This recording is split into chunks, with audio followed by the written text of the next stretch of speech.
आए दिन कोई ना कोई ब्राह्मणों के बारे में भला बुरा कहते ही रहता है। दलित और पिछड़े समाज से आने वाले कई लोग अपनी हर समस्या का कारण ब्राह्मणों को मानते हैं।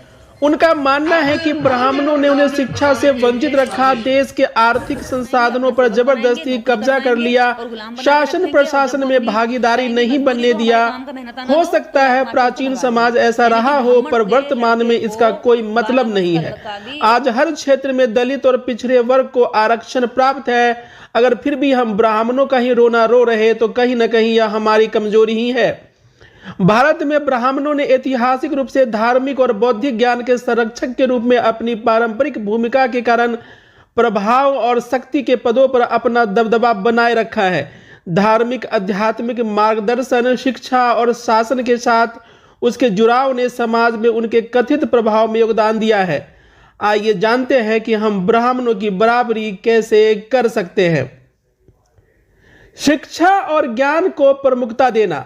ब्राह्मण समुदाय में शिक्षा को महत्व दिया जाता है और वे अक्सर शिक्षा के क्षेत्र में प्रमुख भूमिका निभाते हैं। इसलिए दूसरी जातियों के लोगों को भी शिक्षा के महत्व को समझना चाहिए और इस पर विशेष ध्यान देना चाहिए। धार्मिक मामलों में भागीदारी। ब्राह्मण समुदाय को हिंदू धर्म के पुरोहित, ब्राह्मण पाठशाला के अध्यापक और आचार्य के रूप में महत्वपूर्ण भूमिका रही है। वे धर्म संबंधी ज्ञान, यज्ञों का निर्वहन और धार्मिक संस्कृति की संरक्षण करने में सक्षम होते हैं। इसलिए उन्हें धार्मिक दृष्टि से प्रमुख माना जाता है। इसलिए अन्य जातियों के लोगों को भी धर्म ग्रंथों का अध्ययन करना चाहिए और योग्यता के आधार पर मंदिरों में पुजारी आदि के रूप में नियुक्ति की मांग करनी चाहिए। नेतृत्व का विकास। ऐतिहासिक रूप से ब्राह्मण समुदाय के लोग अक्सर समाज के विभिन्न क्षेत्रों में नेतृत्व की भूमिका निभाते रहे हैं और समाज में प्रभावशाली होते हैं। इससे उन्हें सामाजिक दृष्टि से महत्वपूर्ण माना जाता है। ब्राह्मणों की भांति अन्य जाति के लोगों को भी सामाजिक नेतृत्व अपने हाथ में लेने का प्रयास करना चाहिए।